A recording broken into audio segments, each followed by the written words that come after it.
Halo, perkenalkan nama saya Ranisa Pasha Ginting. Pada kali ini saya akan membahas materi tentang input dan output dalam mata pelajaran Teknologi Informasi dan Komunikasi. Berikut penjelasannya. Yang pertama adalah input. Input adalah segala bentuk data dan instruksi yang dimasukkan ke dalam memori komputer dan kemudian diproses oleh sistem. Nah, data input dapat berasal dari berbagai aktivitas pengguna seperti mengetik, menyentuh layar, berbicara, menggerakkan tubuh hingga memindai dokumen. Input ini berfungsi sebagai bahan mentah yang akan diolah oleh perangkat keras dan perangkat lunak komputer. Masuk ke jenis-jenis perangkat input, yang pertama ada keyboard. Keyboard ini merupakan perangkat input yang paling umum digunakan. Nah, perangkat ini berisi tombol-tombol yang ditekan pengguna untuk memasukkan data berupa huruf, angka, simbol, serta perintah tertentu ke dalam komputer atau perangkat seluler.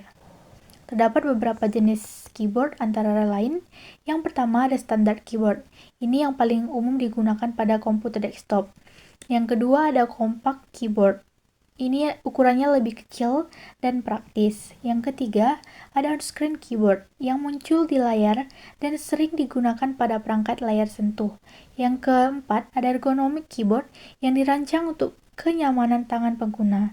Dan yang terakhir ada gaming keyboard. Ini dirancang khusus untuk kebutuhan permainan digital.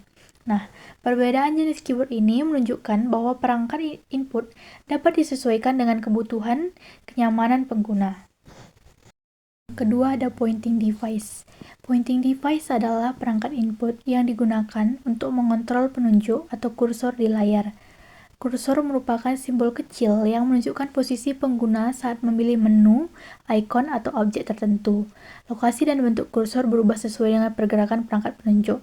Contoh pointing device meliputi, yang pertama ada mouse. Ini digunakan dengan menggerakkan tangan di permukaan datar. Ada touchpad yang umumnya terdapat pada laptop. Dan ada trackball yang dioperasikan dengan memutar bola kecil. Selanjutnya ada touchscreen. Touchscreen adalah layar yang peka terhadap sentuhan dan berfungsi sebagai perangkat input sekaligus output. Pengguna dapat langsung berinteraksi dengan sistem hanya dengan menyentuh layar tanpa memerlukan mouse atau keyboard tambahan. Fungsinya ini sebagai alat input utama pengganti mouse dan keyboard. Yang kedua ada mempermudah dan mempercepat interaksi pengguna, mendukung navigasi dan pengoperasian aplikasi secara langsung, dan yang terakhir digunakan sebagai sistem digital seperti smartphone, ATM, dan sistem informasi interaktif. Selanjutnya ada pen input. Ini memungkinkan pengguna memasukkan data dengan cara menulis atau menggambar secara digital. Perangkat ini menggunakan stylus atau pena digital yang bekerja berdasarkan tekanan bukan tinta. Jenis pen input meliputi ada stylus, ini berbentuk seperti pena kecil, ada digital pen, ini lebih sensitif terhadap tekanan, dan ada graphic tablet yang berupa papan elektronik yang mendeteksi pergerakan pena. Pen input banyak digunakan dalam kegiatan desain gratis seperti ilustrasi digital, serta pencatatan digital karena memberikan pengalaman yang lebih alami seperti menulis di atas kertas. Selanjutnya ada motion, voice, dan video input. Yang pertama ada motion input. Ini menggunakan kamera untuk mendeteksi gerakan atau gestur tubuh pengguna, lalu mengubahnya menjadi sinyal digital. Yang kedua ada voice input. Ini adalah proses memasukkan data dengan berbicara melalui mikrofon. Yang ketiga ada audio input. Ini mencakup semua jenis suara seperti musik, ucapan, dan efek suara. Dan yang terakhir ada webcam dan kamera DV digunakan untuk menangkap gambar dan video yang dapat diproses atau dimanipulasi oleh komputer. Selanjutnya ada scanner dan reading device. Scanner dan reading device ini berfungsi untuk mengubah data fisik menjadi data digital. Perangkat ini sangat penting dalam pengelolaan data modern. Nah, jenis-jenis perangkat ini meliputi yang pertama, ada optical scanner. Ini berfungsi untuk memindai dokumen atau gambar. Ada optical reader untuk membaca kode atau teks tertentu. Ada RFID reader untuk membaca data dari chip RFID. Ada data collection device untuk mengumpulkan data secara otomatis. Perangkat ini banyak digunakan di bidang administrasi logistik dan sistem informasi. Selanjutnya kita masuk ke output atau perangkat keluaran. Pengertian output itu sendiri adalah data yang telah diproses oleh komputer dan disajikan dalam bentuk yang bermanfaat bagi pengguna. Output ini memungkinkan pengguna memahami hasil pengolahan data dan mengambil keputusan berdasarkan informasi yang disajikan. Nah, jenis-jenis perangkat output yang pertama ada display.